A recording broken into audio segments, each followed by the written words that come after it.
Hello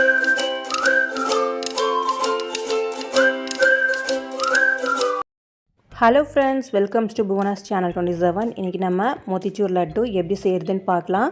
ரொம்பவே டேஸ்டியான இந்த லட்டு ரெசிபியை ஈஸியா நம்ம வீட்லயே ப்ரிப்பேர் பண்ணிரலாம். கடைகளில் நம்ம வாங்கி சாப்பிடுற லட்டு மாதிரியே ரொம்பவே டேஸ்டா இருக்கும். இப்போ எப்படி செய்யறதுன்னு வீடியோக்குள்ள போய் பார்க்கலாம். இன்னைக்கு நான் 1.5 கப் அளவுக்கு கடலைப்பருப்பு எடுத்துர்க்கேன். அதாவது 300 கிராம். இதை ஒரு பவுல்ல சேர்த்துக்கலாம். தண்ணி சேர்த்து இதை ஒரு 2 தடவை நல்லா வாஷ் பண்ணி எடுத்துக்கோங்க. 2 தடவை நல்லா வாஷ் பண்ணால் தான் கடலைப்பருப்போட வாசனை ஃபுல்லாக போகும்.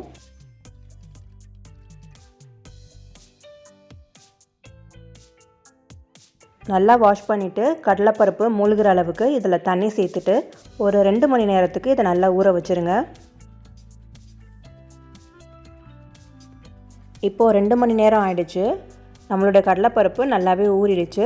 இப்போ இதை ஒரு மிக்ஸி ஜாரில் சேர்த்துட்டு கொஞ்சம் கொரகரப்பாக நம்ம அரைச்சி எடுத்துக்கலாம்.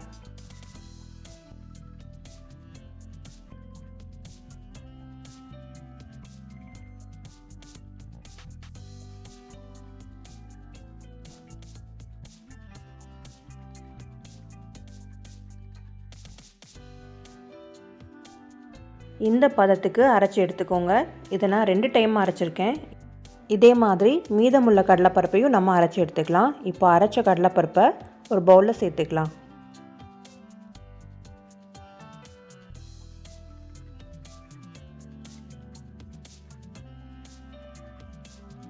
ரொம்ப ஃபைனாக அரைக்க வேண்டாம், ஓரளவுக்கு கொரகொரப்பாக அரைச்சிக்கோங்க. எண்ணெய் நல்லா சூடானதும் அதில் கொஞ்சம் கொஞ்சமாக மாவு எடுத்து இந்த மாதிரி சின்ன சின்ன வடையாக நம்ம பொரிச்சு எடுத்துக்கலாம். ஃப்ளேம் நல்லா ஹைலே வச்சுக்கோங்க, லோ ஃப்ளேமில் வைக்க வேண்டாம். ஒரு 2லேருந்து 3 நிமிஷம் வரைக்கும் இதை நம்ம ஃப்ரை பண்ணி எடுத்தால் போதும். மாவு வெந்தாலே போதும். நம்ம வடைக்கெல்லாம் சுடுற மாதிரி நல்லா டீப்பாக கலர் சேஞ்ச் ஆகிற அளவுக்கு நம்ம பொரிக்கணும்னு தேவையில்லை. கலர் சேஞ்ச் ஆகிறதுக்கு முன்னாடியே வெளியில் எடுத்துருங்க.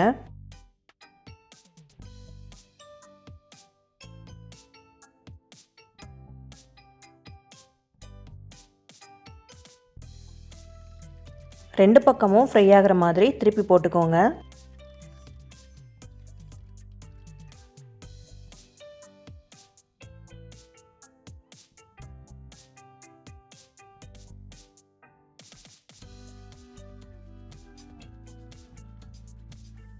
இந்த அளவுக்கு ஃப்ரை ஆன போதும். இப்போ நம்ம வெளில எடுத்துடலாம்.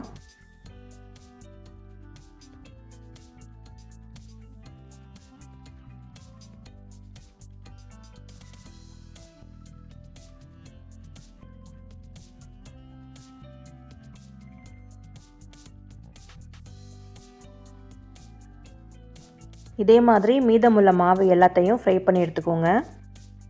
இதை நல்லா ஆற வச்சுடுங்க. நல்லா ஆறினதுக்கப்புறம் ஒரு மிக்ஸி ஜாரில் சேர்த்துட்டு கொஞ்சம் கொரகொரப்பாக நம்ம அரைச்சி எடுத்துக்கலாம்.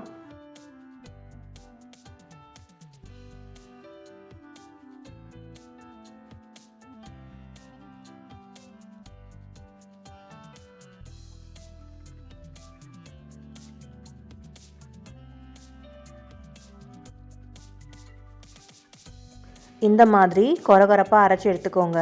இதே மாதிரி மீதமுள்ள எல்லா வடையும் நம்ம அரைச்சி எடுத்துக்கலாம். இப்போ எல்லா வடையும் நான் அரைச்சிட்டேன் பாருங்கள். இப்போ இந்த மாதிரி பதத்தில் இருக்கணும். இப்போ ஒரு பேனில் 2 டேபிள் ஸ்பூன் அளவுக்கு நெய் சேர்த்துட்டு அதில் கொஞ்சம் முந்திரியும் திராட்சையும் நம்ம வறுத்து எடுத்துக்கலாம்.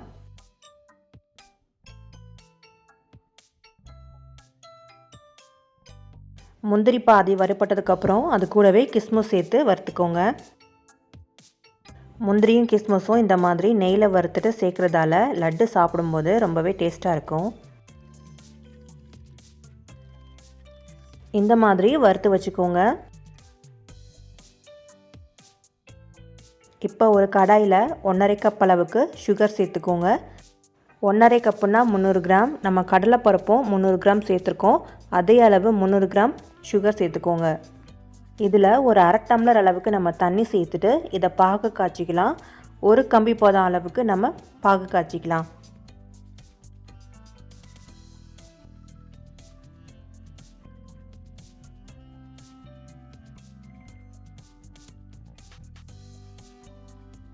இப்போ பாருங்கள் சுகர் நல்லா கரைஞ்சி நல்லா திக்காயிடுச்சு. இப்போது 2 விரல்லையும் நீங்கள் தொட்டு பார்த்தீங்கன்னா கம்பி மாதிரி வரணும். இதுதான் கரெக்டான பதம்.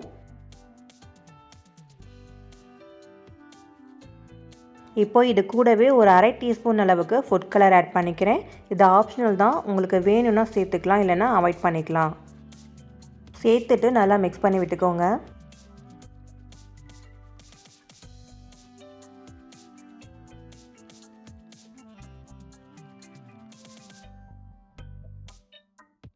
இது கூடவே ஒரு 1/2 டீஸ்பூன் அளவுக்கு ஏலக்காய் பவுடர் சேர்த்துக்கலாம். கூடவே இனிப்பு சுவையை எடுத்து கொடுக்கறதுக்காக ஒரு பிஞ்ச் உப்பு சேர்த்துட்டு நல்லா மிக்ஸ் பண்ணி விட்டுக்கோங்க. இது கூடவே ஒரு பிஞ்ச் பச்சை கற்பூரம் கூட நம்ம பவுடர் பண்ணிவிட்டு சேர்த்துக்கலாம். இன்னும் கூட வாசனை நல்லாயிருக்கும். இப்போ இதில் நம்ம வறுத்து பவுடர் பண்ணி வச்சுருக்கிற கடலைப்பருப்பு மாவை சேர்த்துடலாம்.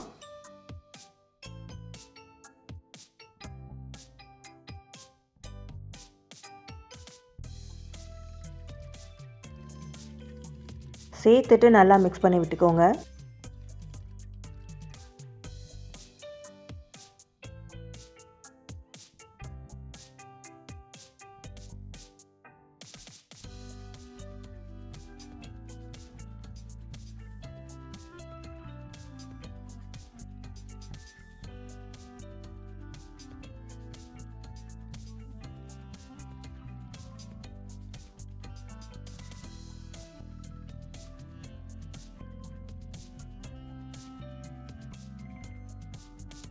இது கூடவே நம்ம நெய்யில் வறுத்து வச்சுருக்கிற முந்திரியும் கிஸ்மிஸும் சேர்த்துக்கலாம்.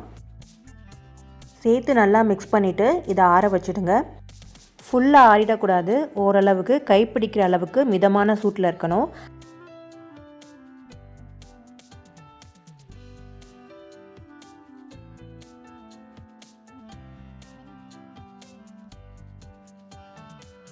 இப்போது ஓரளவுக்கு ஆறிடுச்சு. இப்போ நம்ம சின்ன சின்ன உருண்டைகளாக எடுத்து லட்டு பிடிச்சிக்கலாம்.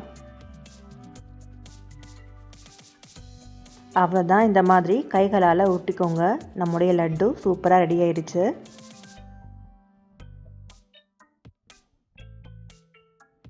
இதே மாதிரி மீதமுள்ள எல்லா மாவுலையும் நம்ம லட்டு பிடிச்சிக்கலாம்.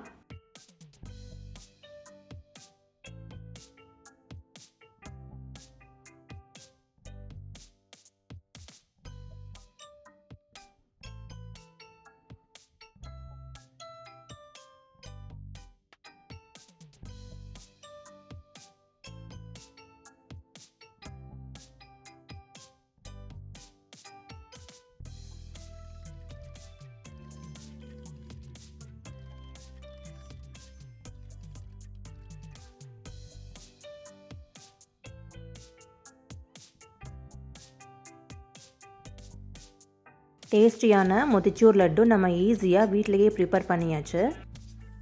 ஈஸியான இந்த லட்டு ரெசிப்பியை நீங்களும் உங்கள் வீட்டில் ட்ரை பண்ணி பாருங்கள். ட்ரை பண்ணி பார்த்துட்டு உங்களுக்கு எப்படி வந்துச்சுன்னு கமெண்ட் செக்ஷனில் சொல்லுங்கள்.